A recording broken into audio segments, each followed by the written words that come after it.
Welcome to my channel easy learning accounts.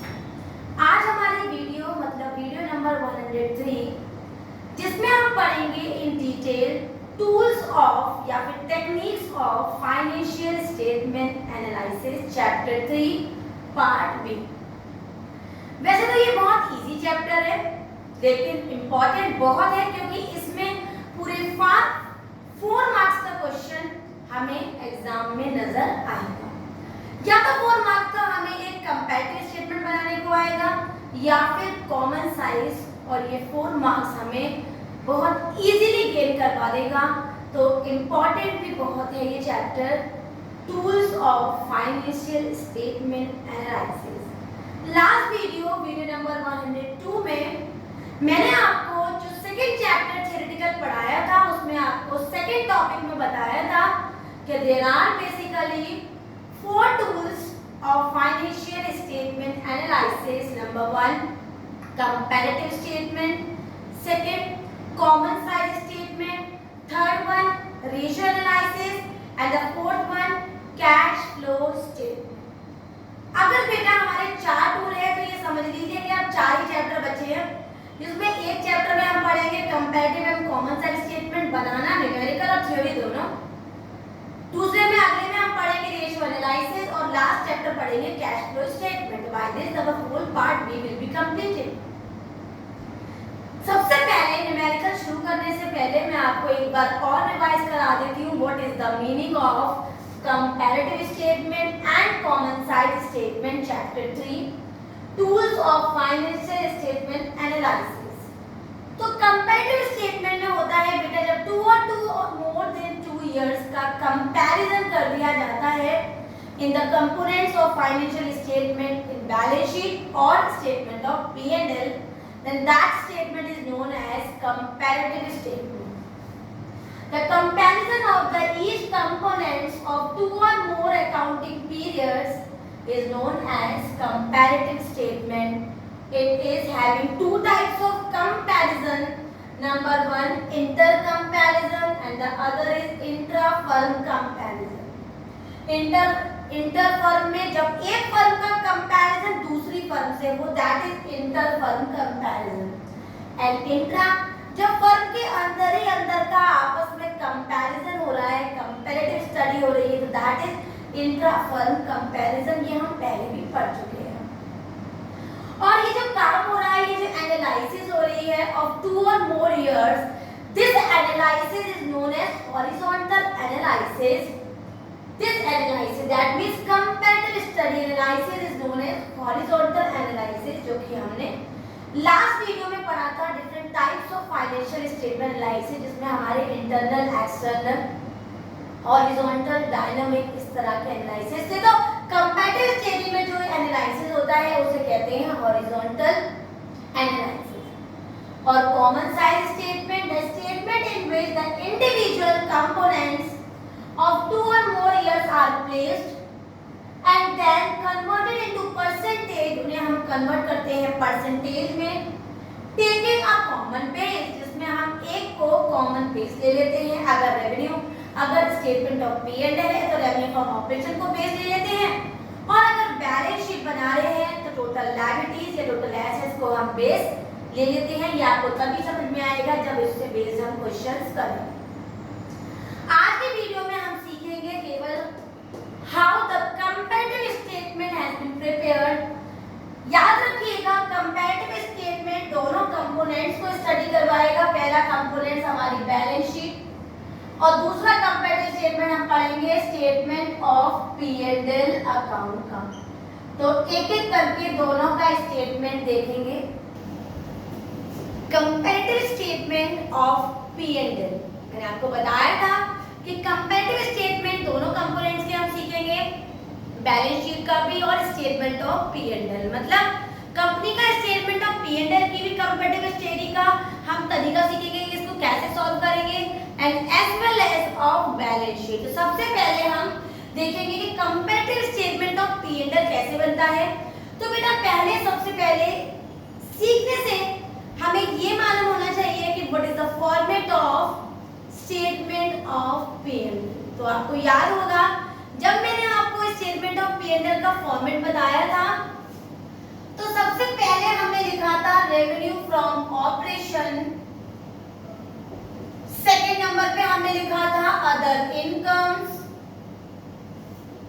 Third point था हमारा total revenue, जिसमें हमने अबव बोथ पॉइंट्स को ऐड किया था। फोर्थ पॉइंट में था बेटा हमारे एक्सपेंसेस, जिसमें जो भी क्वेश्चन में एक्सपेंसेस होंगे उनको लिखेंगे और उनको भी ऐड कर लेंगे, और ऐड करने के बाद ये हो जाएंगे हमारे टोटल एक्सपेंसेस। और फिफ्थ पॉइंट में हमने किया था प्रॉफिट बिफोर टैक्स, जिसमें हमने थर्ड आइटम में से फोर्थ आइटम को माइनस किया और वैल्यू ले आए। सिक्स्थ आइटम पे आ गया हमारा लेस टैक्स, टैक्स माइनस किया, और जो हमारा फाइनल आंसर आया था बेटा वो था प्रॉफिट आफ्टर टैक्स। तो यहाँ तक मुझे लगता है कि हमें पहले से सीखा हुआ है, तो हमें यहाँ तक प्रॉब्लम नहीं आई होगी। क्वेश्चन में इंफॉर्मेशन देंगे, हम उसके हिसाब से जगह पर प्लेस कर देंगे सारी चीजें। प्रीवियस ईयर की वैल्यू सबसे पहले पुट कर देंगे, जिसको हम ए आइटम मानेंगे, और करेंट ईयर की वैल्यू उसके नेक्स्ट कॉलम में लिखेंगे, जिसको हम बी नाम दे देंगे। दो कॉलम हम अपने पास से क्रिएट करेंगे, पहला होगा एब्सोल्यूट चेंज का,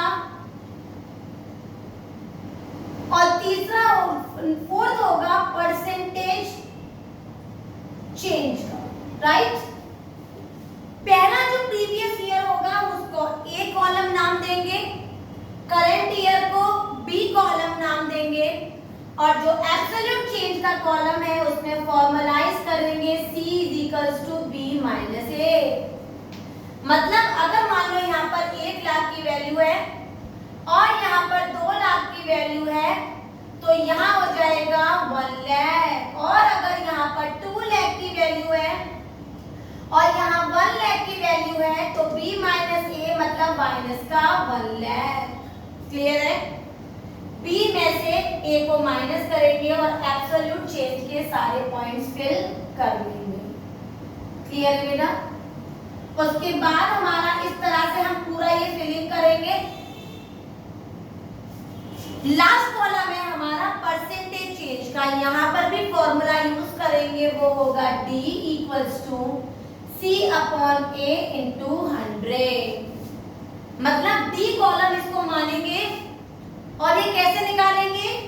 C/A × 100।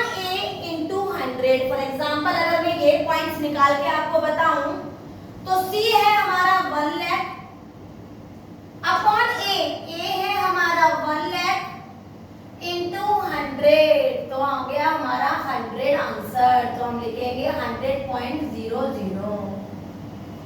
ऐसे ही अगला पॉइंट निकालेंगे। अगर हमारा ये वैल्यू है 1 लाख माइनस के, और A है हमारा 2 लाख इंटू 100, तो ये 2 0 से 2 0 गया, 1 2 3 1 2 3, तो हमारी वैल्यू आ जाएगी 50, क्योंकि ये माइनस का है तो ब्रैकेट में दिखाएंगे 50.00। परसेंटेज में ना दिखा के वैल्यू को 0.00 से हम दिखाते हैं, जैसे 100.00, 50.00, और इस तरह से हम सारे पॉइंट्स को कवर करेंगे।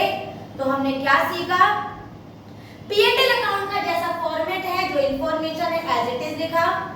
सबसे पहले हमने लिखा प्रीवियस ईयर, जो क्वेश्चन में ऑलरेडी गिवन होगा उसको नाम देंगे A, फिर करंट ईयर की वैल्यू उठाएंगे और उसको वैल्यू लिखकर नाम देंगे B। C और D कॉलम खुद से क्रिएट करेंगे, और C का फॉर्मूला होगा B - A। That means current year और प्रीवियस ईयर में क्या चेंजेस आए उसके डिफरेंस को हम यहाँ लिखेंगे, और D कॉलम होगा हमारा परसेंटेज चेंज का, जिसमें हम फॉर्मूला लगाएंगे C/A प्रीवियस ईयर इंटू 100। तो इस तरह से हमारी सारी वैल्यूज आ जाएंगी। अब देखते हैं इसी चीज को हम बैलेंस शीट में कैसे करते हैं। नेक्स्ट है हमारा comparative balance sheet of a company. Balance sheet format आपको अच्छे से पता होगा बेटा, और बैलेंस शीट का जो फॉर्मेट होगा ना, वो क्वेश्चन में ऑलरेडी बना हुआ होगा। आपको 1 2 3 करके वो स्टेप वाइज खुद लिख लो। Balance sheet I can say much more easy than the statement of P and L. तो बैलेंस शीट का जो फॉर्मेट हमें क्वेश्चन में दे रखा हो जो भी उसको एज इट इज लिखेंगे। लिखने के बाद बेटा नोट नंबर का अगला कॉलम बनेगा, नोट नंबर का नेक्स्ट कॉलम को बिल्कुल उसी तरह से करेंगे जैसे मैंने अभी आपको statement of P and L में बताया था। सबसे पहले लिखेंगे प्रीवियस ईयर वैल्यूज और प्रीवियस ईयर की जो जो वैल्यूज हैं उनको हम प्रॉपर्ली लिखेंगे। फिर करंट ईयर की वैल्यूज उठाएंगे उसको भी लिख देंगे बेटा। जो करंट ईयर की वैल्यू है उसमें से प्रीवियस ईयर की वैल्यू माइनस करके हम अपना सी पॉइंट निकाल लेंगे which is of absolute change. और डी पॉइंट निकालने के लिए एब्सोल्यूट चेंज की वैल्यू में प्रीवियस ईयर को डिवाइड करके इनटू 100 करेंगे। That means d equals to c upon a into 100। तो यहां निकालेंगे हमारा परसेंटेज। एज्यूम कर लेते हैं मान लो प्रीवियस ईयर है 1 लाख, करंट ईयर की वैल्यू दे रखी है 5 लाख। तो इसको कैसे सॉल्व करेंगे? 5 lakh minus 1 lakh that means 4 lakh.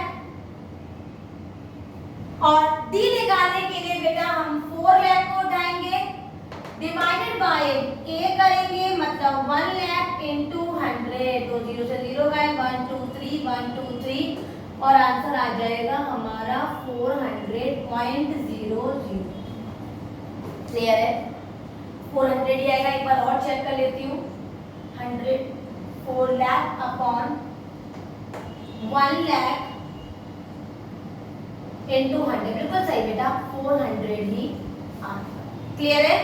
What we have done? We have firstly put the previous year values, then current year value as point B, then same in the C point we have deducted the current year with the previous year and we got the point C, that is absolute change। और last column निकालने के लिए हमने D equals to C upon A into 100 मतलब C में जो value आई है उसको प्रीवियस ईयर से डिवाइड करके into 100 करेंगे और हम अपनी वैल्यूज भी कंप्लीट करेंगे इस तरह से सारी। और बैलेंस शीट कंपैरेटिव भी कंप्लीट। इस तरह से बेटा आज हमने फॉर्मेट पढ़ा कंपैरेटिव स्टडी का, दोनों का, statement of P and L का भी और बैलेंस शीट का। उससे बेस करके वीडियो में मैं आपको एक एक क्वेश्चन कराऊंगी ताकि आपको आज के फॉर्मेट के हिसाब से न्यूमेरिकल कैसे करना है वो अच्छे से आ जाए। अगर आज के फॉर्मेट आपको अच्छे से क्लियर हो गए हो और एक एक पॉइंट कैसे पुट करना है वो अच्छे से आ गया हो तो मेरी वीडियो को लाइक करें, शेयर करें और मेरे चैनल को